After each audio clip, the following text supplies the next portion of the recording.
Claire. Bonjour. Merci d'être avec nous, Claire. Oui, avec plaisir, bonjour. Bonjour Claire, oui. Alors, vous allez nous raconter, vous, c'était au mois de juillet, je crois, hein, que vous avez rencontré Oui, c'est ça, c'était quelqu'un. fin juillet. Oui, alors en fait, on s'est rencontrés virtuellement d'abord, puisqu'on discutait ensemble depuis le mois de janvier et le mois de février. Que c'est une relation qui s'est d'abord faite virtuellement, puisqu'on n'était pas du tout dans la même région. Et c'est ma région d'origine. Lui habite dans ma région d'origine et la région dans laquelle j'essaye de repartir après un divorce douloureux. Donc voilà, des choses un peu difficiles, des ruptures un peu difficiles. Une rupture un peu difficile, on va dire. Et puis du coup, ça fait donc 3 ans que je suis divorcée et à peu près 6 ans qu'on est séparés. Et j'avais fermé la porte à absolument tout type de relation. Et puis jusqu'à un peu l'année dernière où je me suis dit voilà, il va falloir un peu quand même, tu vas pas vivre toute seule toute ta vie, t'es encore jeune, t'as peut-être encore de belles années, tout ça. Et où je suis allée sur ce site de rencontre. Et donc je parle avec ce jeune homme depuis février. On a réussi à maintenir en fait la relation de façon virtuelle jusqu'à ce que je puisse moi descendre dans le Var.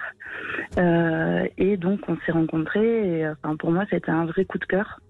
Voilà, on a eu une soirée, la pure soirée comme on peut l'imaginer dans les films, la rencontre, les regards, on s'est cherché, on a fait l'amour ensemble le premier soir sur la plage. Alors je sais pas trop si on a le droit, mais en tout cas on l'a fait.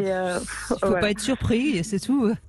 Il y a pas, c'est un lieu public, hein, donc c'est a priori on n'a pas le droit de faire l'amour dans un lieu public puisque c'est de l'exhibitionnisme et c'est puni par la loi. Mais en même temps, c'était la nuit, et puis écoutez, c'était la nuit, et puis alors on a tout eu, même donc les étoiles magnifiques et l'étoile filante, vous voyez tous les clichés qu'on peut avoir, donc c'est vrai que ça a embelli tout ça un peu la relation. Et puis ça s'est terminé assez rapidement. Lui partait en vacances avec des amis, donc voilà, moi je rentrais chez moi parce que les vacances étaient terminées et puis que voilà, c'est la vie. Et puis on a continué à discuter. Et puis en fait là le problème c'est que moi je devais arriver cet été dans le Var parce que j'avais trouvé un poste et ça s'est pas concrétisé. Donc c'est vrai qu'on comptait un peu là-dessus, même tous les deux au printemps. Moi je recherche de nouveau un poste dans le Var pour pouvoir rentrer parce que je vais pas quitter mon poste actuel si j'ai pas un travail. Sûr. Mais c'est vrai que du coup là moi ce que je ressens c'est un peu de la tristesse parce que petit à petit la relation se distend. Il y a moins de contact, c'est toujours moi qui vais vers lui, qui le sollicite. Vous voyez, par exemple, je l'ai invité pour le week-end puisque j'ai pas ma fille, que je suis toute seule. J'attends toujours sa réponse. Je lui dis, voilà, c'est vrai qu'il y a la route, mais c'était que 5h, 5h30. J'attends toujours la réponse. C'est vrai que c'est moi qui sollicite beaucoup. Et en même temps, quand je lui dis si t'en as envie, est-ce que t'as encore envie de me voir, etc., il me dit oui, j'en ai très envie. Oui, on va se revoir parce que tu vas descendre. Mais c'est vrai qu'en attendant, moi je pensais pas du tout, je pensais être blindée après tout ce que j'ai vécu et ne pas pouvoir en fait ne pas forcément m'attacher, ne pas forcément souffrir de l'amour, etc. Et en fait là vous êtes en train de plonger. Ça me fait de la peine. Voilà, c'est ça, ça me fait un petit peu de la peine, quoi. Et j'ai quand même envie de vous dire de rester prudente parce que il a pas l'air de répondre tant que ça à vos sollicitations. Alors ce serait un peu dommage que vous quittiez la région dans laquelle vous êtes si vous y êtes bien. Pour une relation qui de toute façon ne durera pas. Moi je pense que dans un premier temps, mais je vous ai pas expliqué quelque chose, c'est qu'en fait moi mon but c'est de repartir là-bas avant même de le rencontrer. En fait, quand je me suis mise sur les sites de rencontres, je me suis géolocalisée là-bas parce que je veux absolument pas rencontrer quelqu'un ici alors que mon rêve c'est de repartir, quoi. D'accord. Donc ça, de toute façon, ça s'est fait. Déjà, ça dans ma tête c'est très clair. C'est voilà.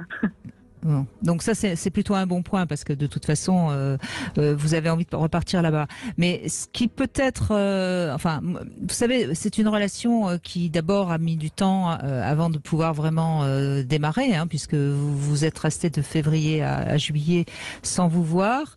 Après, il y a toujours l'excitation de la rencontre. Là, visiblement, ça s'est même passé mieux encore qu'on ne peut l'espérer. Mais après, qu'est-ce qui se passe, vous voyez? C'est-à-dire que vous êtes plus ou moins tombée amoureuse, on l'entend bien, mais lui peut-être pour l'instant pas vraiment, parce que Daniel Ballesteros, on sait très bien qu'on tombe pas amoureux forcément de la même manière. Il y a des personnes qui vont être amoureux une fois que la relation s'installe, d'autres qui sont plus cœur d'artichaut, comme on dit, et qui tombent amoureux très facilement. Enfin, et peut-être que lui, il reste prudent parce que justement, il ne sait pas trop où vous pouvez aller ensemble. Ce qui ne veut pas dire qu'il n'ait pas du tout envie de continuer. Vous voyez, rien dans ses propos ne laisse à penser qu'il s'en fout. Mais en même temps, il semble être moins engagé que vous. Oui, c'est sûr. Alors, après, c'est vrai que c'est très étonnant parce que au printemps, on se connaissait pas. Il était en mer, puisqu'il est marin. Il m'appelait de partout, d'Israël, de Grèce et tout.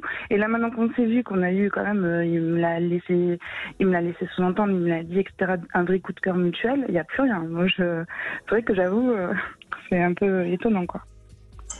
Oui, alors il a peut-être pris peur si la relation prenait une intensité plus importante. Peut-être que de son côté, il était, disons, vraiment amoureux, mais que, étant donné que c'est un marin, il est quand même habitué plutôt à la solitude et est éloigné des siens. Et peut-être que le fait de se rapprocher de trop lui posait problème. Et d'ailleurs, je peux vous donner quelques petites astuces pour savoir s'il tient toujours à vous. Comme vous l'avez dit tout à l'heure, est-ce qu'il a partagé des photos, des anecdotes, etc., que vous avez vécues ensemble? Est-ce qu'il prend des nouvelles régulièrement? Et est-ce qu'il a fixé une date précise pour se revoir? Et est-ce qu'il se remémore les souvenirs de vacances? Il y a une espèce d'entretien comme ça, de petits riens qui font qu'on peut savoir si la personne est encore dans les sentiments positifs vis-à-vis de nous. Mais si effectivement il part plusieurs semaines marin, c'est pas facile effectivement d'entretenir ce système-là. Oui, tout à fait, oui, c'est sûr. Mais là, je sais qu'il est pas en mer, mais je n'ai pas tous ces petits... Oui, mais vous savez, Claire, moi, j'aime bien ce que nous dit toujours Robert Zully, il faut toujours faire au moins 3 interprétations sur le comportement d'un homme. Donc là, évidemment, on peut se dire que malheureusement, il a eu une relation sexuelle avec vous et que maintenant, il s'en fout un peu. Ça, ce serait la pire des interprétations, on est d'accord. Ça peut être la peur, alors la peur de s'engager, la peur parce qu'il a été vraiment très amoureux de vous, la peur de souffrir, enfin toujours est-il que ça peut être la peur. Et puis la troisième interprétation, qui est peut-être à mon avis la plus juste, c'est peut-être quelqu'un qui, de par son métier de marin justement, donc qui est habitué à être assez seul, etc., il vous laisse un peu mener la barque, si je puis dire, pour revenir sur un terme de marin. Vous voyez, c'est-à-dire que puisque vous êtes très proche des sollicitations continuellement, lui, il laisse faire, il laisse venir. Vous voyez, ça peut aussi être tout simplement ça, quelqu'un d'un peu plus passif, en tout cas moins dans les décisions à prendre. En plus, vous avez dit que vous vouliez venir vous installer dans le Var, donc il attend tout simplement. Vous voyez, il a un côté un peu passif qui pourrait être juste une interprétation d'un comportement naturel chez lui. Et ça, vous pouvez peut-être le deviner. Comment il était quand vous étiez. Justement, c'était très tranchant avec le soir où on s'est rencontrés. C'est lui qui a tout fait. Moi, je j'étais pas du tout sûre de moi, j'avais pas confiance en moi. Moi, je suis ronde en plus, donc j'ai ce complexe-là. Donc c'est vrai que c'est lui qui a, ce soir-là, le soir de la rencontre, qui a pris toutes les initiatives. Qui a pris toutes les initiatives, qui a tout lancé, tout. Enfin voilà, moi, rien du tout quoi. Moi, j'ai juste maintenu. Donc c'est quand même. Je l'assaille pas du tout de message en plus. C'est un par-ci, un par-là pour pas lui faire peur justement, mais. Oui, il faut quand même que vous fassiez attention de pas trop vous enflammer parce que il y a quand même des indices qui laissent craindre que malheureusement ce soit pas si réciproque que ça.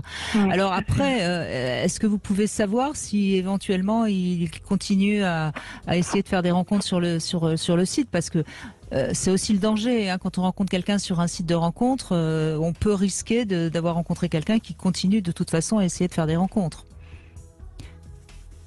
J'ai aucun moyen de le savoir. Vous avez aucun moyen de le savoir, oui. Non. Non. Moi, à votre place, alors c'est pas bien ce que je vais vous dire, mais parfois il faut jouer un peu de manipulation pour avoir plus clair. Pourquoi vous prendriez pas un pseudo et puis essayer de le recontacter? Oui, aussi, oui, pourquoi pas, oui. Parce que enfin, moi, je vous entends et je n'ai pas envie que vous soyez de plus en plus amoureuse et que vous souffriez. Non, après, de toute façon, enfin, j'ai la tête sur les épaules. Hein, voilà. J'ai mon boulot, j'ai ma vie, je continue à avancer. Je suis pas au désespoir là à pleurer, etc. Mais c'est vrai que et j'arrive même pas à comprendre. Ça fait plusieurs années que les hommes autour de moi me disent que je suis un glaçon, que je ressens rien, que je suis pas capable d'aimer et tout. Et là, pour une fois qu'il y en a un qui me plaît, c'est pas réciproque. C'est horrible. Alors on ne sait pas, hein, je n'irai pas jusque là, mais on a quand même des indices qui nous invitent à vous dire d'être prudente, hein, Daniel Ballesteros. Oui, de toute façon, sur une rencontre aussi brève, c'est pas facile de construire quelque chose qui tienne dans le temps.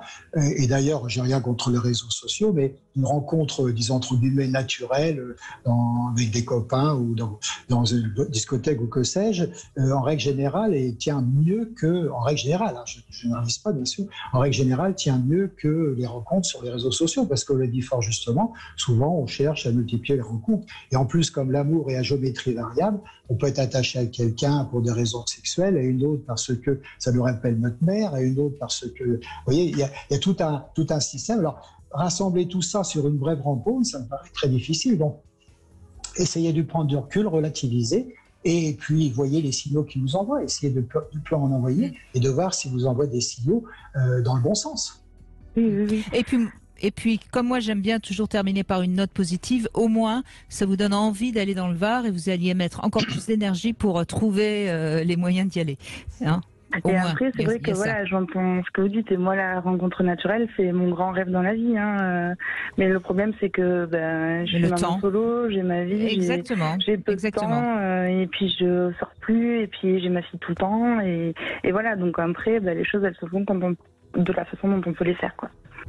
Mais vous avez raison, il faut pas dénigrer Internet. C'est une bonne manière de rencontrer quand on est en effet un peu prise par le temps. Je suis tout à fait d'accord avec vous. La preuve, c'est que de toute façon, quoi qu'il se passe, vous aurez vécu quelque chose de formidable. Il faut aussi voir les choses comme ça. Merci Claire, en tout cas. Alors.